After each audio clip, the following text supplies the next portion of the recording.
Nou goeiemôre vriende, ons vertrou dat u 'n goeie nag se rus gehad het en dat u opgestaan het met nuwe krag en nuwe moed ook vir hierdie dag. Nou, ek het vanmôre gedink aan daardie pragtige gedeelte in die boek Exodus waar die Here vir die volk Israel versorg het met manna en kwartels. Ek dink besonder aan die manna. Die Bybel sê dat in die môre as die volk opgestaan het, het die laar wit gelê van die manna en dan moes hulle voor die son helder geskyn het, uitgegaan het en daardie manna opgetel het, sodat hulle ook in die dag vir hulle self voedsel kon gemaak het. Ek het so daaraan gedink, dis so typerend vir die kind van die Here. Dis so belangrik dat ons die pragtige beeld hierin sal raak sien. Soos God die manna vir sy volk gestuur het om hulle duidelik te voed, so stuur die Here ook vir ons sy manna, sy woord.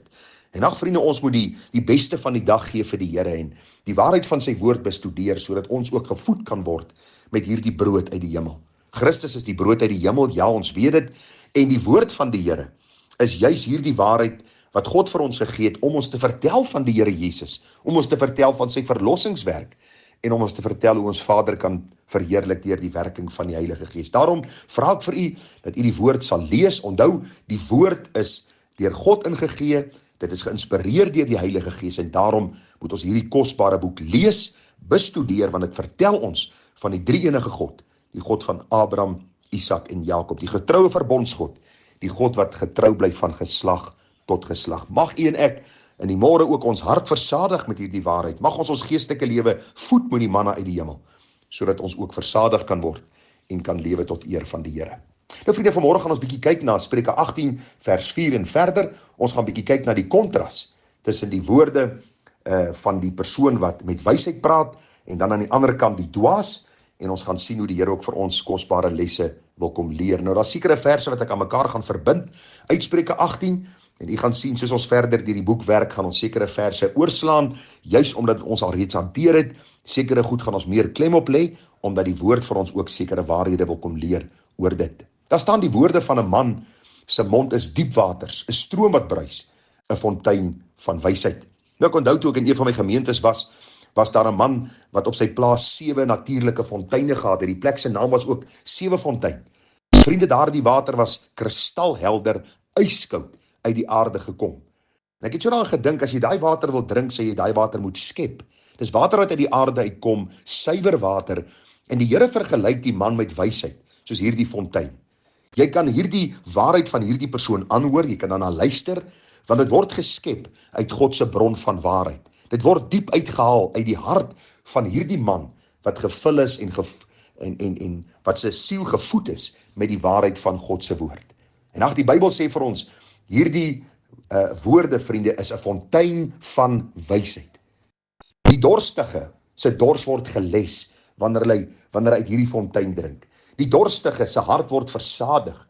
Die een wat insig nodig het, kry insig wanneer hulle kommunikeer met hierdie man van wysheid. En daarom vra ek jou, is jy vanmôre 'n man van wysheid, 'n vrou van wysheid, 'n seun en 'n dogter wat wysheid het? Ek dink so aan Daniël en sy 3 vriende. Die Bybel sê vir ons, hulle was nog jong seuns toe hulle in ballingskap weggevoer was. Baie van die kommentaarskrywers praat van 15, 16, 17 jaar oud. Maar luister vriende, hulle wysheid en hulle kennis van God se waarheid en hulle standvastigheid in hulle geloof was van so aard dat die mense onmiddellik hulle opgemerk het en gesien het dat hierdie jong seuns anders te was. U sien, wysheid kom nie wanneer jy eers 40 of 50 jaar oud is nie. Nee. Dit begin al reeds, want die Bybel sê, waarmee sal die jongeling sy pad suiwer hou? Deur dit te hou na die woord. Daarom is het vir my so wonderlik om te praat met jong mense en ek kan hoor, hulle hart is gevoed met God se waarheid. Hulle kan met jou kommunikeer op 'n besondere manier, omdat hulle lief is vir die Here.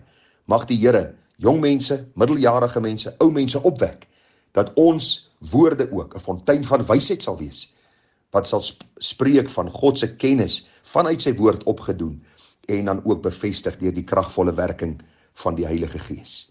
Vers 5 sê om vir die goddelose partydig te wees, om die regverdige en die gereg weg te stoot, is nie goed nie. Nou, ons het al reeds daaroor gepraat, vriende, ek gaan nie verder uitbrei daaroor nie, maar ek wil vers 6 tot 8 met u hanteer, want u sal duidelik die kontras nou sien. Vers 4 sê, die woorde van 'n man, sy mond is diep water, sy stroom wat bruis, 'n fontein van wysheid. Aan die ander kant, die lippe van die dwaas kom met getoos, en sy mond roep na sla.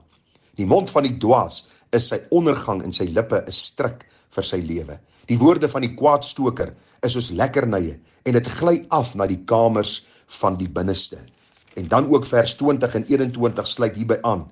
Daar staan, van die vrug van iemand se mond word sy maag versadig. Hy word versadig van die opbrengs van sy lippe. Dood en lewe is in die mag van die tong, en elkeen wat dit graag gebruik, sal die vrug daarvan eet. En vriende, wat wil die Bybel vir ons kom leer? Dat die dwaas eintlik maar, sy woorde is eintlik maar soos 'n fontein met brakwater. Water wat jy nie kan drink nie. Dit is altyd gevul met risie en met allerhande kinderstories en dodelike woorde, woorde wat mense seermaak. En daarom sê die Bybel vir ons, die kontras is baie duidelik. Jou woorde verklap wat in jou hart aangaan. Die Bybel sê die lippe van die dwaas kom met getwis. Met ander woorde, daar is altyd risie. 'n Dwaas sal altyd moeilikheid veroorsaak. Waarom dit so is, weet ons nie. Die Bybel sê vir ons, sy mond roep na slaap. Daar is dikwels risie en twis, en dan is daar sekere gevolge en hartseer gevolge waarmee die dwaas sit. En tog leer die dwaas net nie. Die mond van die dwaas is sy ondergang. Die Bybel sê sy stryk vir sy lewe. So met ander woorde, hierdie ondergang beteken dat hoe meer die dwaas praat, hoe verder sink hy in sy ellende. Soos asof 'n dwaas in hierdie dryfsand is, en hoe meer hy spartel om los te kom, en hoe meer hy praat, en hoe meer hy sê, hoe dieper sink hy in sy ellende. En dan die woorde van die kwaadstoker is soos lekkernye, en dit gly af na die kamers van die binneste. So met ander woorde, 'n dwaas is so lief vir sy eie stem en vir sy eie woorde. Hy kom nie agter hoe vernietigend is, en hoe dit sy eie lewe en ander mense se lewens dan beïnvloed nie. Dit voel vir hom op daardie stadium of hy hierdie oorwinnaar is. Dit voel vir hom of hy met hierdie kosbare waarhede eintlik besig is, terwyl dit eintlik maar tot vernietiging is van ander. En daarom is dit belangrik dat ons seker sal maak dat ons woorde met sout besprinkel is. En dan die baie kontroversiële vers wat sê, dood en lewe is in die mag van die tong, en elkeen wat dit graag gebruik, sal die vrug daarvan eet. En daar is baie kerke en mense wat vir ons leer dat jy die mag het om lewe oor jouself te spreek, en dat jy lewe oor jou beursie kan spreek, en lewe oor jou siekte toestand kan spreek, en lewe oor jou werk, en oor jou huis, en oor jou kinders, en al hierdie snerp waarmee jy besig is. Vriende, hierdie is dodelike woorde, dis woorde van 'n dwaas. As jy glo dat jy krag in jou woord het, is jy soos die dwaas waarvan Spreuke 18 vers 6 tot 8 en verder praat. Geen mens het die mag om te skep of te verwoes deur sy woorde nie. Ja, ons woorde te invloed. Wanneer ons kinders miskien afbreek, of wanneer ons miskien skinder of kwaad praat, kan daar gevolge wees. En dis al wat die Bybel vir ons wil kom leer, dat ons woorde eintlik het gevolge. Dood en lewe is in die mag van die tong. Ons woorde wat afbreekend, skinderwoorde, kwaad praat, leuns, bedrog, ja, het 'n direkte invloed op jouself en op ander. En as jou sonde jou uitvind, is daar definitief gevolge.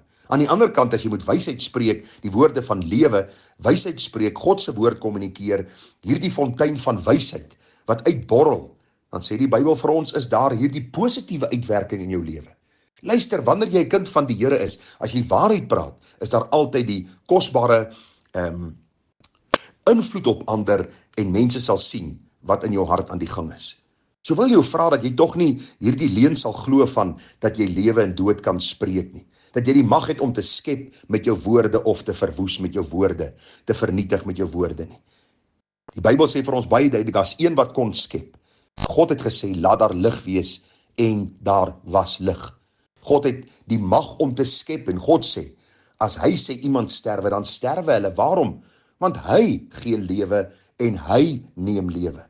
U en ek het nie die vermoë nie. So die eenvoudige verklaring van hierdie kontroversiële vers is, dat ons woorde te invloed, positief of negatief. Daarom is dit nodig dat ons woorde gevul sal wees met die waarheid van God se woord, sodat dit ook soet kan wees vir die wat dit hoor. Woorde met sout besprinkel, sodat dit tot opbouing kan wees van ander mense. Woorde wat ander kan lei na waters waar rus is, na die kruis van Golgotha, na die redding van hulle siele, na hierdie wonderlike verhouding saam met die Here Jesus Christus. Daarom is dit belangrik, let op jou woorde. Het is belangrik dat ek sal let op my woorde. En mag die Here ons wysheid gee, dat ons woorde 'n fontein van wysheid sal wees, waaruit mense diep kan skep, versadiging kan put, en so ook die Here kan verheerlik in alles. Vriende, mooi dag vir u, en groete daai kant, en mag die Here vir ons ryklik seën, en nader trek na sy deurboorde sy. Mooi dag verder, tada.